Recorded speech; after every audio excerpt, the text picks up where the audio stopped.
अब यहां दो फैक्टर्स हैं। पहला फैक्टर है आपकी डिफॉर्मिंग फोर्स, जो बॉडी को शेप या साइज में चेंज करा रही है, बॉडी की कॉन्फ़िगरेशन को चेंज करा रही है। ओके, आपकी डिफॉर्मिंग फोर्स। दूसरा फैक्टर है इस डिफॉर्मिंग फोर्स का इफेक्ट। क्या है इफेक्ट? बॉडी का डिफॉर्म हो जाना, बॉडी का डिफॉर्म हो जाना।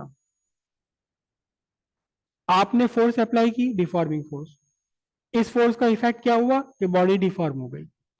बॉडी का डिफॉर्म हो जाना इसका इफेक्ट है, करेक्ट। अब कॉज और इफेक्ट से रिलेटेड दो नई टर्म। कॉज क्या है? Deforming force. और इक्विलिब्रियम स्टेट में डिफॉर्मिंग फोर्स किसके इक्वल है? रिस्टोरिंग फोर्स के इक्वल है। इसका इफेक्ट क्या है? बॉडी का शेप या साइज में बदल जाना, correct. Deforming force, actually deforming force नहीं बल्कि restoring force. Restoring force per unit cross sectional area. देखो यहां मैंने फोर्स लगाई, ये इसका क्रॉस सेक्शनल एरिया है। जो भी फोर्स लगा रहा हूं उसको क्रॉस सेक्शनल एरिया से डिवाइड कर दीजिए, तो आपको मिलेगा क्या? Per unit cross sectional area.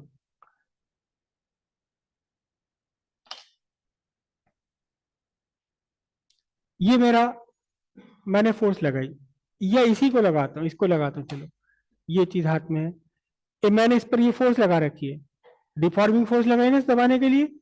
और इसका एरिया ले लो आप, जितनी मैंने फोर्स लगाई है उस फोर्स को डिवाइड कर दो, किससे डिवाइड कर दो? इसके एरिया से डिवाइड कर दीजिए, तो आपको क्या मिलेगा?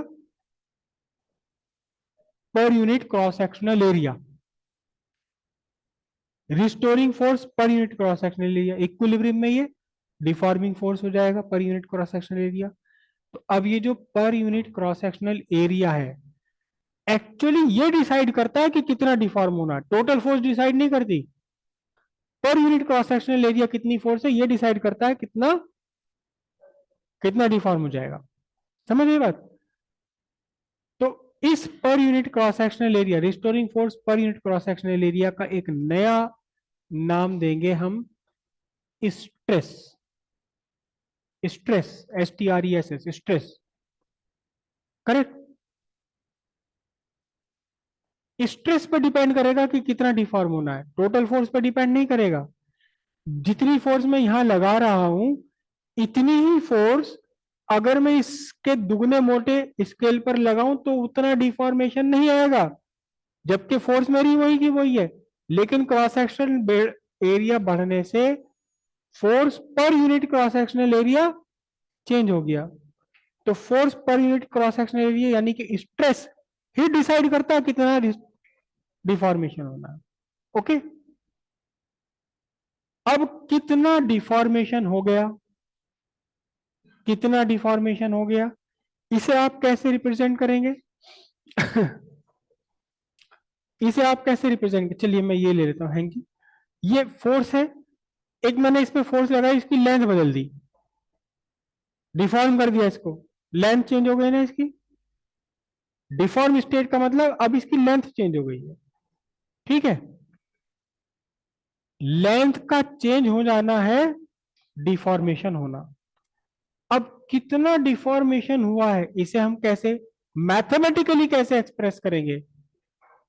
जितना भी चेंज हुआ है, यहां लेंथ में चेंज हुआ है, तो जितना भी लेंथ में चेंज हुआ है इस चेंज को इसकी ओरिजिनल लेंथ से डिवाइड कर दो, तो आपको फ्रैक्शनल चेंज मिल गया।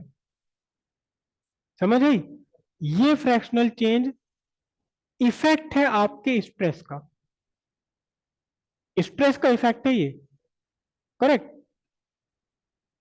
दो दो फैक्टर हो गया, दो चीजें हो गया, दो दो आपके पास फिजिकल क्वांटिटी होगी, स्ट्रेस जो कि कॉज है, और कॉन्फ़िगरेशन में चेंज होना इफेक्ट है। अब कॉन्फ़िगरेशन में चेंज होना, कॉन्फ़िगरेशन बदल जाना, इसे हम कहेंगे स्ट्रेन। क्या कहेंगे? स्ट्रेन, स्ट्रेस और उसका इफेक्ट स्ट्रेन। स्ट्रेस आपने कैसे फाइंड किया?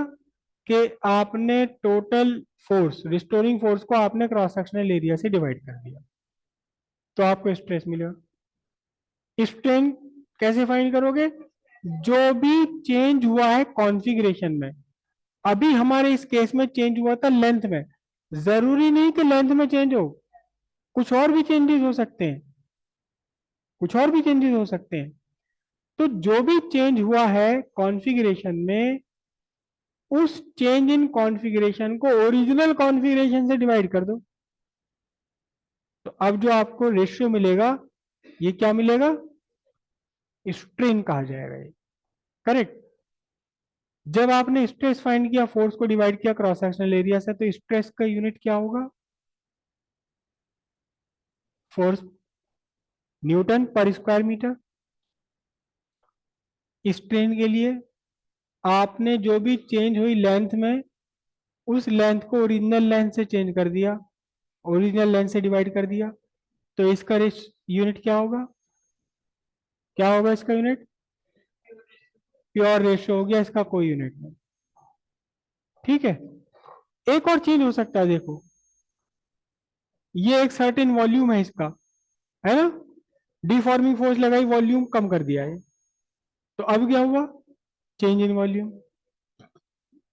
जितना वॉल्यूम कम कर दिया आपने, उसे इसके ओरिजिनल वॉल्यूम से डिवाइड कर दीजिए, तो आपको फिर से क्या मिल जाएगा? प्योर रेशियो यानी कि स्ट्रेन मिल जाएगा।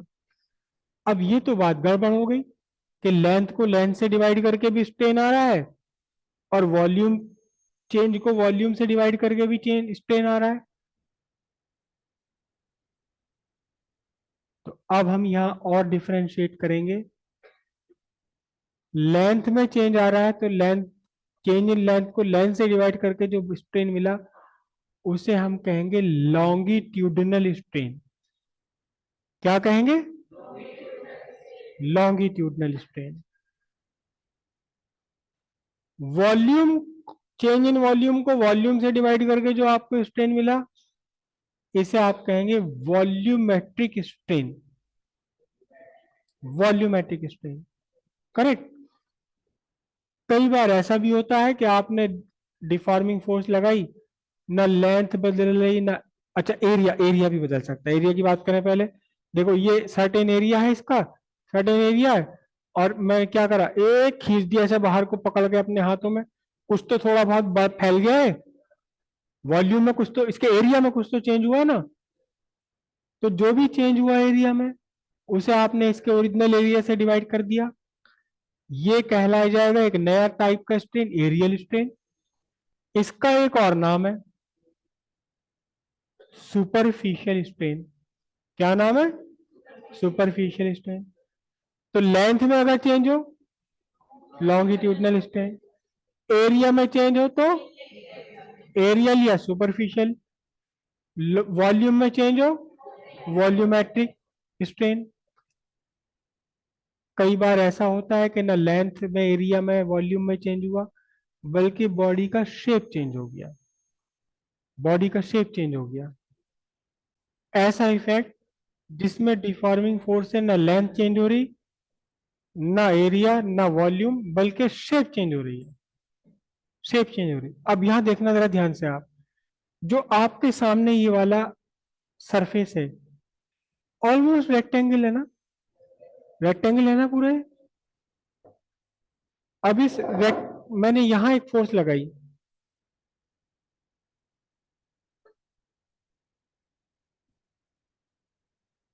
क्या बन गया अब इसका? रेक्टेंगल शेप तो बदल गई ना इसकी, चेंज हो गया ना, पैरेललोग्राम सा बन गया। लेकिन पूरी पूरी बुक के वॉल्यूम में कोई चेंज हुआ? कोई नहीं। बस क्या हुआ, जो इसकी शेप थी, शेप बिगड़ गई है, बिगड़ गई ना शेप। तो अब एक नई तरह का स्ट्रेन इसमें आया, एक नई तरह का स्ट्रेन आया, जिसमें डायमेंशन चेंज नहीं हुई, शेप चेंज हो गई। तो अब जो ये स्ट्रेन डेवलप हुआ, इसका एक नया नाम, shear strain. Shear, SHERE, shear, shear strain.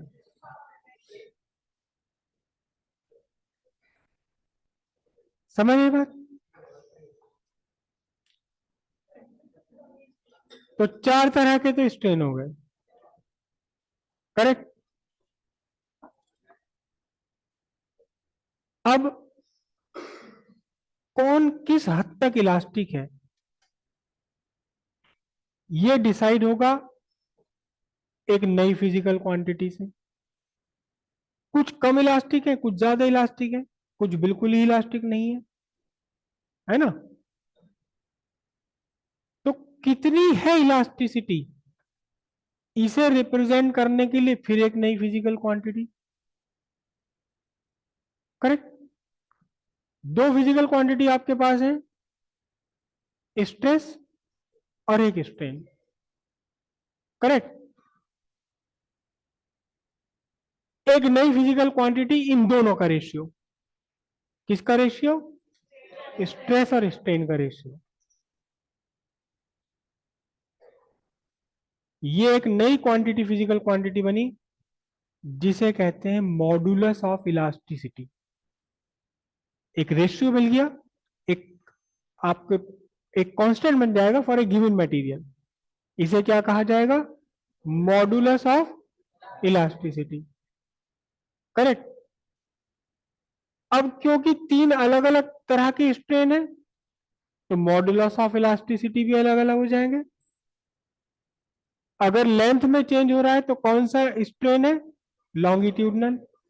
जब आपने स्ट्रेस को लॉन्गिट्यूडनल स्ट्रेन से डिवाइड किया तो आपको मिला, नहीं ये प्योर रेशियो नहीं है। स्ट्रेस को अगर आप डिवाइड करेंगे स्ट्रेन से तो आपका जो यूनिट है वो स्ट्रेस वाली यूनिट रहेगी, न्यूटन पर स्क्वायर मीटर। ये प्योर रेशियो नहीं है। लेकिन ये जो भी रेशियो आपको मिली, it is called modulus of elasticity, क्योंकि ये लेंथ वाइज है। मॉडुलस ऑफ लॉन्गिट्यूडनल इलास्टिसिटी, जो कि हमने स्ट्रेन के लिए कहा था। लेंथ में चेंज होना कौन सा स्ट्रेन कहा गया था? लॉन्गिट्यूडनल। तो जब आप मॉडुलस ऑफ इलास्टिसिटी फाइंड कर रहे हैं और लॉन्गिट्यूडनल स्ट्रेन ले रहे हैं तो मॉडुलस ऑफ लॉन्गिट्यूडनल इलास्टिसिटी। इसका एक नाम साइंटिस्ट के नाम पर रख दिया गया। यंग साइंटिस्ट थे, YOUNG, यंग, यंग वैसे वाले यंग नहीं, नाम ही उनका यंग। तो उन्होंने क्योंकि इस पर बहुत डीपली काम किया, तो इस मॉडुलस ऑफ इलास्टिसिटी को उन्हीं के नाम पर कहा गया, Young's modulus of elasticity. Young's modulus of elasticity, जो कि एक्चुअली क्या है?